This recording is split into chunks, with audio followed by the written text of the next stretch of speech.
मुंबई के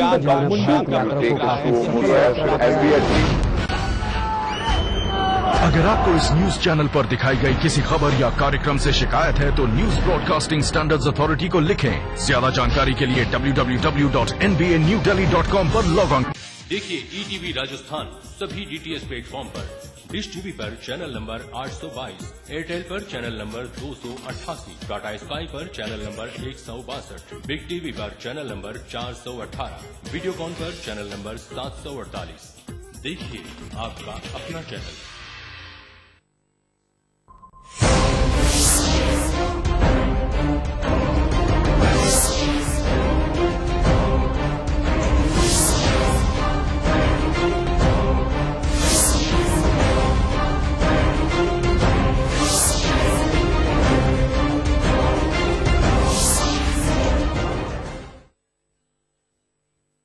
घर का खाना या मस्ती हो पार्टी की या फिर खुमार हो त्योहारों का, आपकी हर खुशी में शुमार है स्वाद रसोई से का। नारी के अस्तित्व की खूबसूरत पहचान रसोई से दोपहर 2:30 बजे। इस कार्यक्रम के सह प्रायोजक हैं कुबेर मसाला, स्वादिष्ट जीवन चाहे हर मन। मिराज शुद्ध ऑयल सोप, मोती सन्स ज्वेलर्स, टॉक रोड और जौहरी बाजार।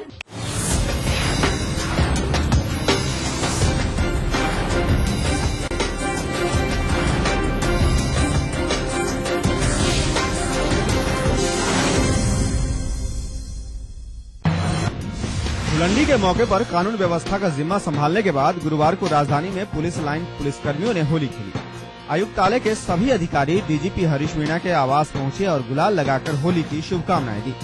इसके बाद सभी अधिकारी मुख्यमंत्री अशोक गहलोत के आवास पर गए और उनको बधाई दी। सभी पुलिस वालों ने एक दूसरे को गुलाल लगाकर होली की शुभकामनाएं दी। बीजू जॉर्ज जोसेफ और अतिरिक्त पुलिस आयुक्त डॉक्टर गिरिराज मीणा ने भी पुलिसकर्मियों के साथ ठुमके लगाए।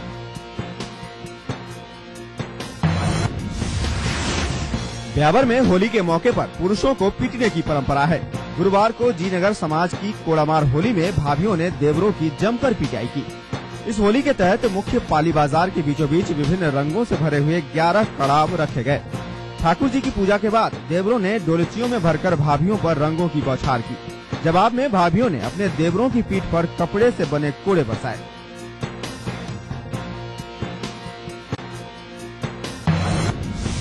आरटीआई के पालन के तौर पर अब तक हो रही खानापूर्ति के बीच पहली बार बड़ी मछली पर कार्रवाई की जा रही है। मामला एमजीडी गर्ल्स स्कूल का है, जहां पहली कक्षा में प्रवेश के लिए कुल 144 सीटों में से 36 सीटों पर मुफ्त प्रवेश हुए, लेकिन इसकी भरपाई का स्कूल ने अनोखा तरीका निकाला। इसके तहत सामान्य श्रेणी की कुल 56 में से 36 सीटें उन्होंने ऐसी रखी जिसमें अभिभावक कैपिटेशन फीस देकर अपनी बच्चियों को प्रवेश दिलवा सकते हैं। कोटा में हाई कोर्ट और रेवेन्यू बोर्ड की डबल बेंच की स्थापना को लेकर गत 1.5 माह से हड़ताल कर रहे वकीलों की गुरुवार को यूडीएच मंत्री शांति धारीवाल से वार्ता की संभावना है। इसे लेकर 26 मार्च की रात को भी वकीलों ने धारीवाल से मुलाकात की थी, लेकिन उसमें कोई सहमति नहीं बन पाई थी। वहीं गुरुवार को कोर्ट परिसर के पुस्तकालय भवन में राजस्थान हाईकोर्ट बेंच संघर्ष समिति की बैठक भी हुई। बैठक में एक प्रतिनिधि मंडल को मुख्यमंत्री अशोक गहलोत और चीफ जस्टिस से मुलाकात करने के लिए भेजने का फैसला लिया गया। राजस्थान विश्वविद्यालय में परीक्षा संबंधी दिक्कतें कम होने का नाम नहीं ले रही हैं। परीक्षा प्रवेश पत्रों के लिए एक दिन पूर्व तक परीक्षार्थी विश्वविद्यालय में मारे फिर रहे हैं। इसके अलावा कई मामले ऐसे भी आ रहे हैं जिनके कुछ पेपर हो चुके हैं, लेकिन प्रवेश पत्रों का अभी तक अता पता नहीं है। यही नहीं, वेबसाइट पर बार संशोधित परीक्षा कार्यक्रम जारी होने के कारण आज परीक्षार्थी बीए द्वितीय वर्ष के पेपर को लेकर भी संशय में रहे और विश्वविद्यालय में ये पूछते नजर आए कि उनकी आज परीक्षा है भी या नहीं।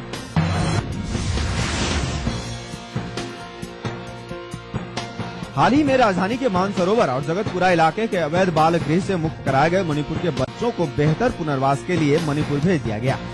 समाज कल्याण विभाग के आवश्यक खानापूर्ति के बाद अमानवीय स्थिति में पकड़े गए 23 बच्चों को मणिपुर समाज कल्याण विभाग के अधिकारी और बाल अधिकार संरक्षण आयोग के सदस्यों के सुपुर्द कर दिया गया।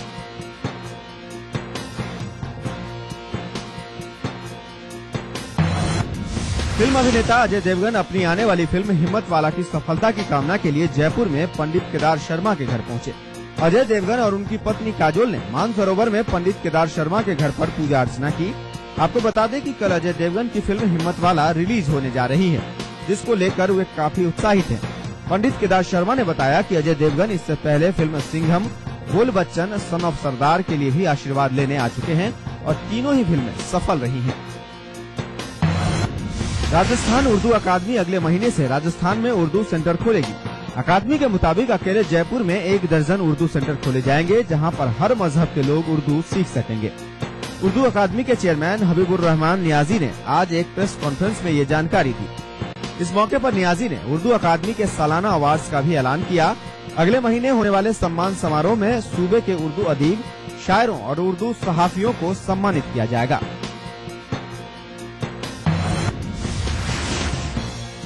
पैलेस ऑन व्हील्स गुरुवार को होली टूर पर जयपुर पहुंची तो रेलवे स्टेशन पर पर्यटकों का शानदार स्वागत किया गया। बुधवार को दिल्ली से शुरू हुए टूर के दौरान पर्यटकों के लिए वहीं पर होली का आयोजन किया गया। पैलेस ऑन व्हील्स के होली टूर पर कुल 68 सैलानी जयपुर आए हैं। स्टेशन पर स्वागत सत्कार के बाद पर्यटकों को शहर के पर्यटन स्थलों के भ्रमण के लिए ले जाया गया।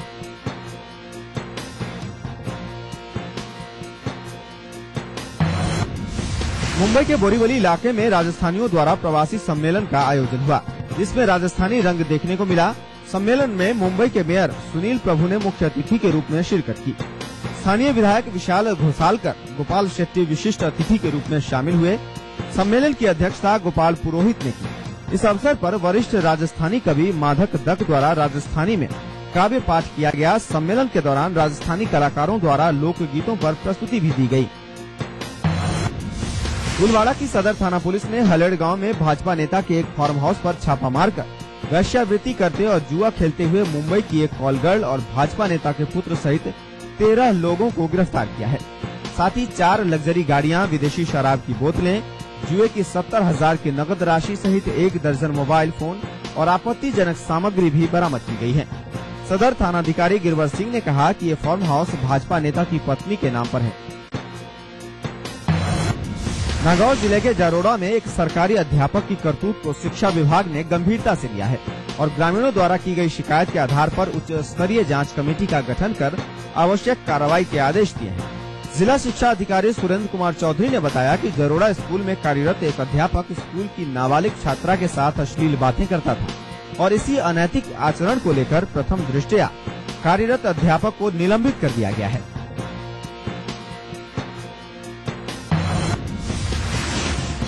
झुंझुनू के नवलगढ़ थाना क्षेत्र के कोलसिया गांव में अज्ञात कारणों से 8 मोरों की मौत हो गई, जिस पर ग्रामीणों ने गांव के जोहड़ पर अतिक्रमण कर रहे कुछ खानाबदोश लोगों पर मोरों को जहरीला दाना खिलाकर मारने का आरोप लगाते हुए हंगामा कर दिया और अतिक्रमणकारियों को हटाकर जल्द से जल्द आरोपियों की गिरफ्तारी की मांग की है। मामले में संदिग्ध लोगों के खिलाफ नामजद रिपोर्ट भी दर्ज कराई गई है।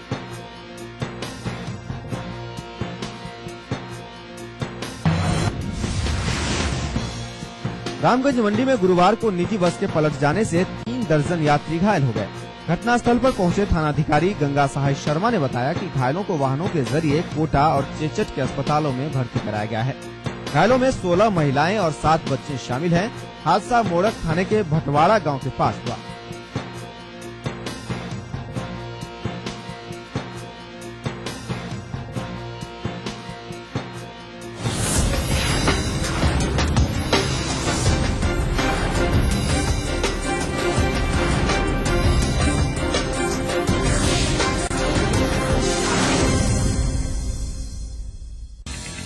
अब सिर्फ बड़े शहरों की चकाचौंध ही नहीं, छोटे शहरों के भी होंगे जलवे। खबरें सिर्फ बड़े शहरों की नहीं, छोटे शहरों की भी मिलेंगी। मारो शहर में देखिए इस समय पर। इस न्यूज के सह प्रायोजक हैं जागो पार्टी का मिशन 2013, आरक्षण का अंत। मिराज शुद्ध ऑयल सोप, कुबेर मसाला, स्वादिष्ट जीवन चाहे हर मन। JECRC University, build your world. सुबह की किरण नहीं तो सुबह कैसे? सवेरे गरम चाय की चुस्की नहीं तो ताजगी कैसी। खबर ताजी नहीं तो सुबह की खबर कैसी। इसलिए देखिए सुबह सवेरे ताज़ा खबरें। सुप्रभात राजस्थान में हर सुबह 7 बजे। भारत इतिहास के पन्नों पर शाही संस्कृति के धरोहर राजस्थान आज भी जगमगाता है रजवाड़ों की गरिमा से, जननेताओं की राजनीति से, हर एक बात की चहल पहल से, और रहता है हमेशा अपने ही रंग में, अपने ही ढंग में। म्हारो राजस्थान देखिए इस समय पर।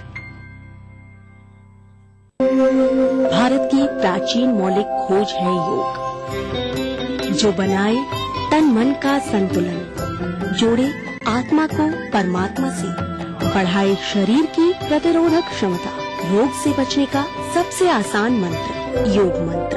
देखिए इस समय पर।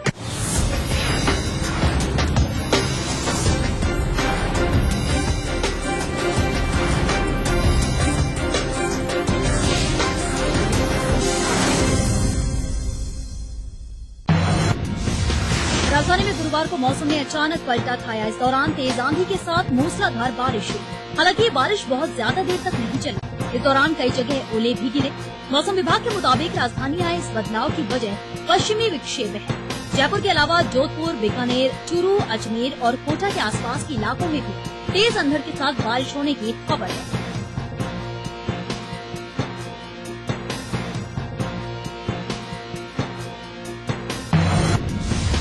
मुख्यमंत्री अशोक गहलोत ने कांग्रेस संदेश यात्रा का जिक्र करते हुए भारतीय जनता पार्टी पर एक बार फिर निशाना साधा। गहलोत ने कहा कि कांग्रेस ने 65 सालों में देश के विकास का आधार तैयार किया है, जबकि भाजपा ने भड़काऊ मुद्दे उठाकर देश का माहौल खराब किया है। मुख्यमंत्री गहलोत ने रिफाइनरी को लेकर भाजपा पर राजनीति करने का आरोप लगाया।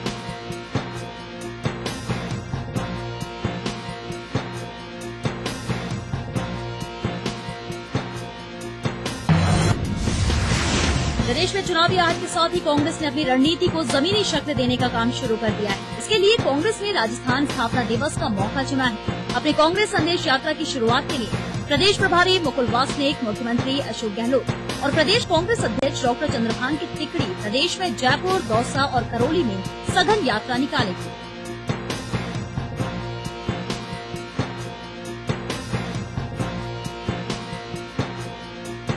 पर्यावरण मंत्रालय और सड़क परिवहन मंत्रालय के बीच बनी आपसी सहमति के बाद अब प्रदेश में लंबित कई राष्ट्रीय राजमार्ग परियोजनाओं की कामकाज को गति मिलने का रास्ता साफ हो गया है। पर्यावरण मंत्रालय से सहमति के बाद अब प्रदेश में किशनगढ़, उदयपुर, अहमदाबाद, गोमती चौराहा से उदयपुर, दाहोद, पाधोली और झालावाड़ बायोरा राष्ट्रीय राजमार्ग की अरबों रुपए की परियोजनाओं को गति मिलेगी। डॉक्टर सीपी जोशी के सफलता से इन इलाकों को आर्थिक तरक्की भी मिलेगी। इधर शुक्रवार को doctor CP Joshi Google hangout के जरिए जनता से रूबरू होंगे।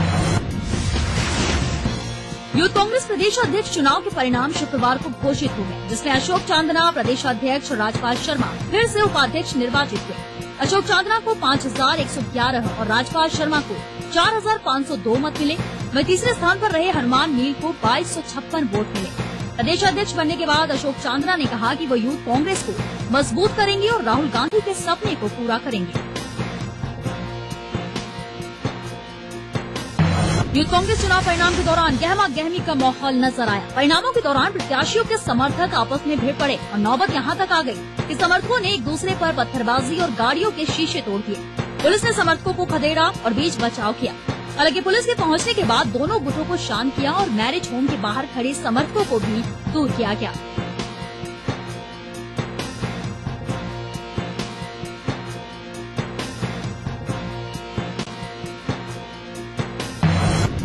नवाड़ को तहसील बनाने की मांग को लेकर गुरुवार को दौसा सांसद डॉक्टर किरोड़ी लाल मीणा नवाड़ से समर्थकों के साथ ट्रैक्टर में दौसा कलेक्ट्रेट पर पड़ाव डालने के लिए रवाना हुए। दौसा सांसद पहले कलेक्ट्रेट पर पड़ाव डालेंगे तो सरकार नवाड़ को तहसील बनाने की मांग नहीं मानती है तो समर्थकों के साथ जयपुर के लिए कूच करेंगे।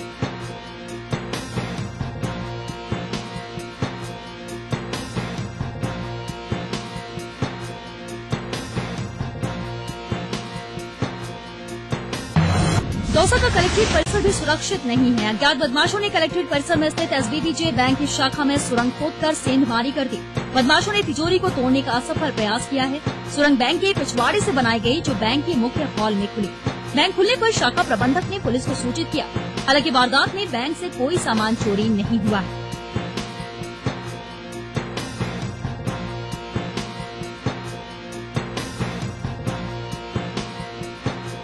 इस न्यूज के सह प्रायोजक थे बंगर सीमेंट, सस्ता नहीं सबसे अच्छा।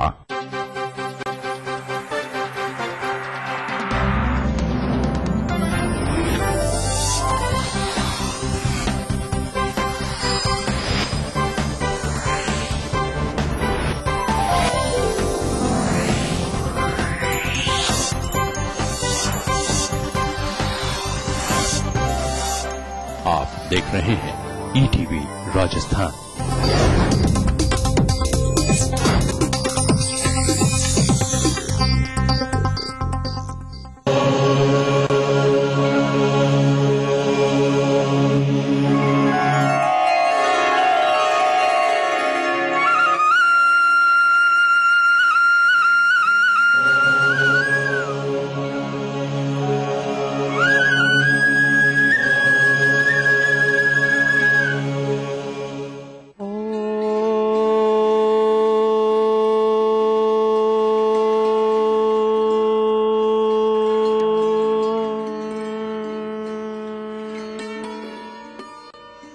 ETV के सभी प्यारे दर्शकों का योग मंत्र में स्वागत है।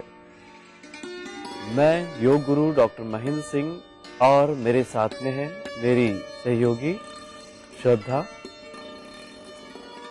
आज हम करेंगे द्विकोणासन का अभ्यास, लेकिन इससे पहले एक बार फिर से देख लेंगे कल हमने जिस आसन का अभ्यास किया था। मार्जरी आसन को करने के लिए सबसे पहले दोनों पैर सामने से खोल लेंगे। अब एक एक पैर को घुटने से मोड़ते हुए वज्रासन की स्थिति में आ जाएंगे। रीढ़ की हड्डी को सीधा रखें। अब दोनों कोहनियों को घुटने के पास लगा लेंगे और हथेलियों के बल खड़े हो जाएंगे इस तरह से। अब धीरे धीरे श्वास लेते हुए अपना सिर ऊपर करेंगे, पीठ नीचे। श्वास छोड़ते हुए सिर नीचे और पीठ को पूरा ऊपर की ओर स्ट्रेच करेंगे। इस तरह से करते रहें। श्वास का ध्यान रखेंगे। श्वास लेते हुए सिर ऊपर होगा, पीठ नीचे। श्वास छोड़ते हुए सिर नीचे और पीठ को पूरा ऊपर की ओर स्ट्रेच करेंगे और अपनी पूरी एकाग्रता लोअर एब्डोमेन पर रखते हुए इसका अभ्यास करेंगे। और जब पीठ आपकी ऊपर रहे उस समय कोशिश करें अपनी पूरी एकाग्रता रीढ़ की हड्डी पर रखें। ध्यान रखेंगे हाथ आपके बिल्कुल सीधे रखेंगे, हाथों को नहीं मोड़ेंगे, अर्थात कोहनियों से हाथ को नहीं मोड़ेंगे। श्वास लेते हुए सिर ऊपर करेंगे, पीठ नीचे। श्वास छोड़ते हुए सिर नीचे और पीठ को ऊपर की ओर स्ट्रेच करेंगे। शरीर को झटका नहीं देना, बिल्कुल धीरे धीरे पूरी एकाग्रता के साथ करते रहेंगे। पीछे से दोनों पैर मिले हुए, घुटने आपस में मिले हुए।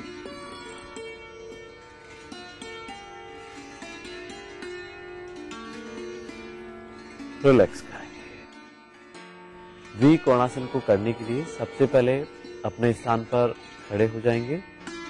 शरीर को बिल्कुल एक सीध में रखते हुए दृष्टि सामने रखेंगे। अब दोनों हाथों को कमर के पीछे ले जाते हुए दोनों हाथों से फिंगर लॉक बना लें और धीरे धीरे श्वास को बाहर निकालते हुए आगे की ओर झुकेंगे।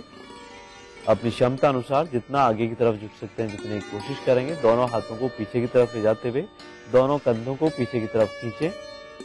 कुछ सेकंड्स के लिए बने रहें इसी पोजीशन में और बिल्कुल धीरे धीरे श्वास लेते हुए वापस ऊपर आ जाए। दोनों पैर मिले हुए आपके और श्वास को पूरा बाहर निकालते हुए झुकेंगे आगे की तरफ। दोनों हाथों को पूरा खींचें। ध्यान रखें दोनों घुटने आपस में मिले हुए और घुटनों से पैर को बिल्कुल भी नहीं मोड़ेंगे। एक बार फिर से करेंगे और ध्यान रखेंगे इस आसन का अभ्यास करते समय शरीर का संतुलन भी बना रहे। विशेषकर जो नए साधक है, जो इनिशियल स्टेज पे इस आसन का अभ्यास करते हैं, वे विशेष तौर से ध्यान रखें।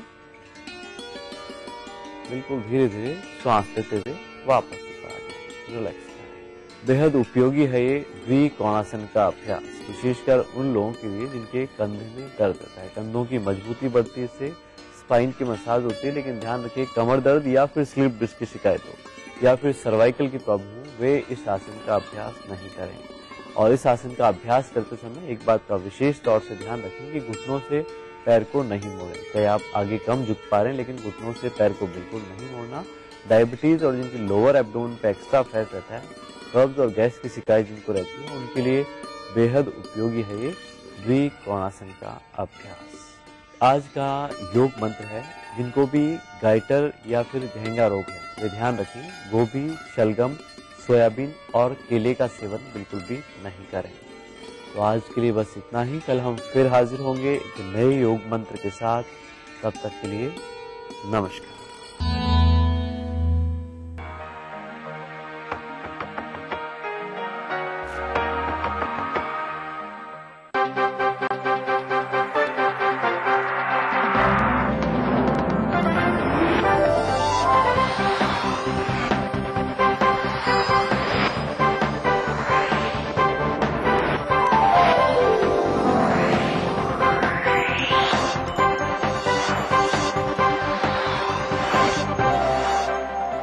देख रहे हैं ईटीवी राजस्थान।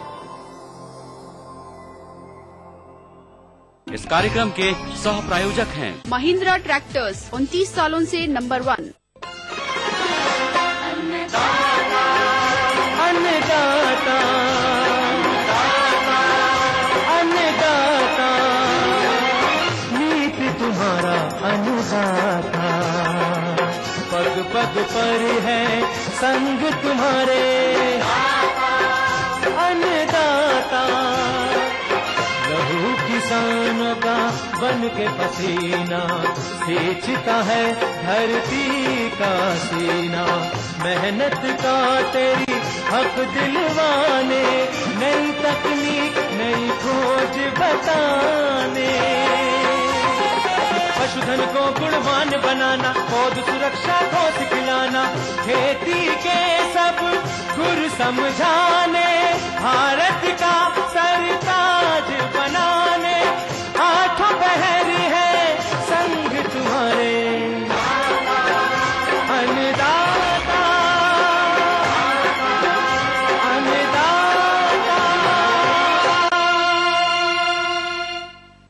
नमस्कार। आज के अन्नदाता कार्यक्रम में आप सभी किसान भाइयों का हार्दिक स्वागत है। कार्यक्रम की शुरुआत करने से पहले आइए देखते हैं आज दिखाए जाने वाली जानकारियों की कुछ मुख्य झलकियां। खरगोश पालक किसान की सफलता की कहानी।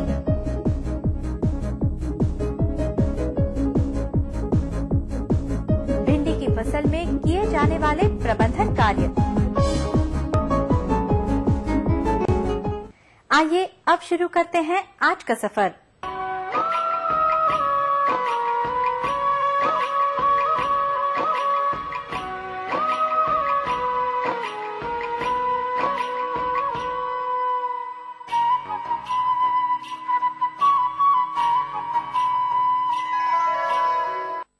देश में बढ़ती जनसंख्या व शहरीकरण के चलते कृषि जोत का आकार सतत घट रहा है। ऐसे में कम क्षेत्रफल के कारण किसानों के सामने चुनौती है कि किस तरह उपलब्ध क्षेत्रफल से अधिकतम आय प्राप्त की जाए, जिस हेतु बहुत से किसान कृषि सव्यवसायों की ओर रुख कर रहे हैं, जिनमें डेयरी व्यवसाय, भेड़ बकरी पालन, सूकर पालन, मुर्गी पालन, मधुमक्खी पालन इत्यादि प्रमुख हैं। किसान इन व्यवसायों को मुख्य उत्पादन हेतु ही अपनाते हैं।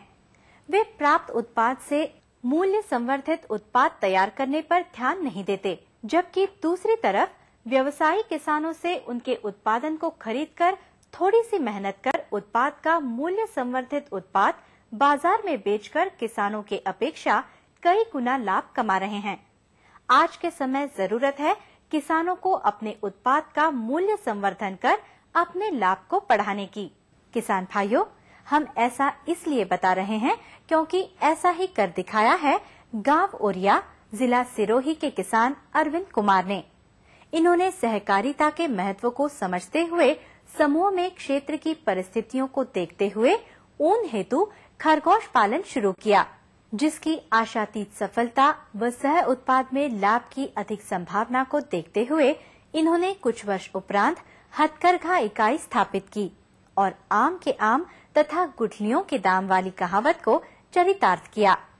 आज ये 200 खरगोशों से प्राप्त ऊन से शॉल बनाकर अच्छी आय प्राप्त कर रहे हैं।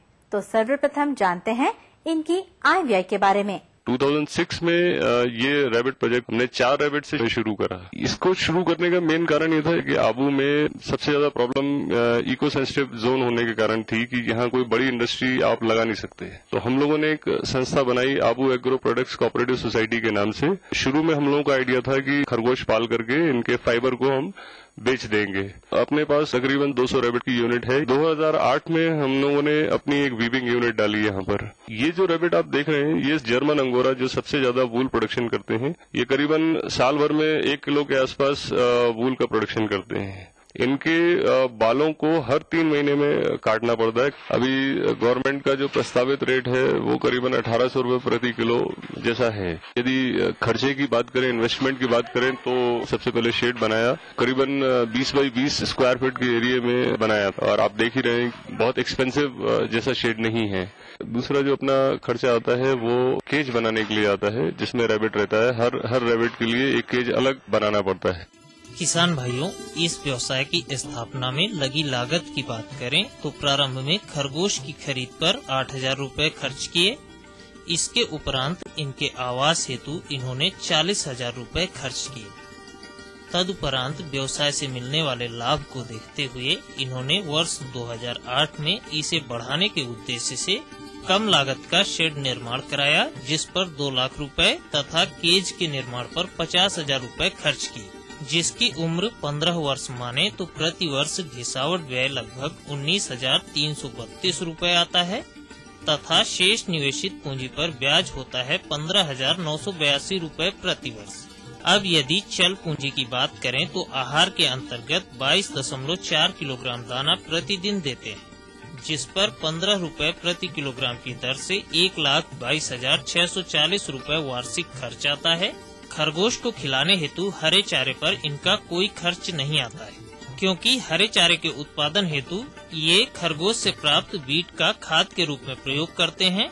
खरगोश पालन की इस इकाई हेतु एक मजदूर की मजदूरी 100 रुपए प्रतिदिन की दर से वर्ष में 36,000 रुपए खर्च होते हैं। दवाइयों पर 5,000 रुपए वार्षिक का खर्च आता है।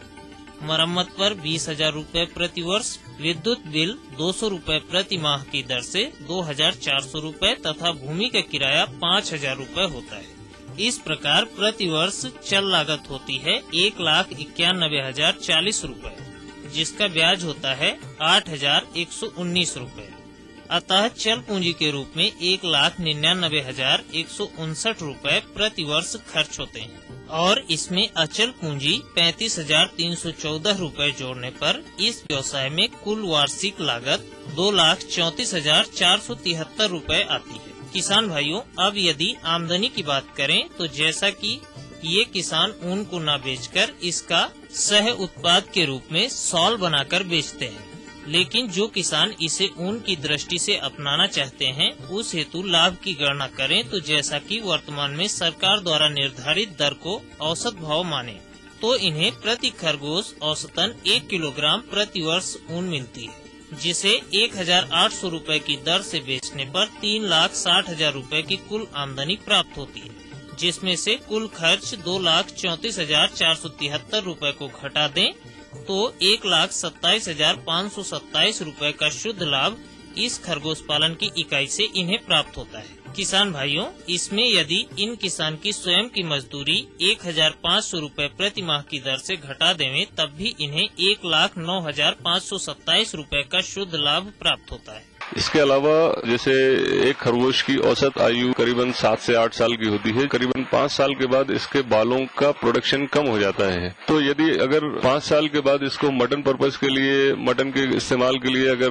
बेचा जाए तो जो मार्केट में मटन की कीमत चल रही है 100, 150, 200 रुपए किलो, वो एक एक्स्ट्रा इनकम जनरेट हो जाती है। एक खरगोश का औसत वजन करीबन 4 से 5 किलो जितना होता है। इन किसान भाई ने अभी तक खरगोश बेचे नहीं है, लेकिन यदि इन खरगोशों की बिक्री से होने वाली आमदनी की बात करें तो मांस के उद्देश्य से प्रति वर्ष औसतन 15 से 20 खरगोश 5 वर्ष से अधिक उम्र के होते हैं, जिनसे 9,000 रुपए के लगभग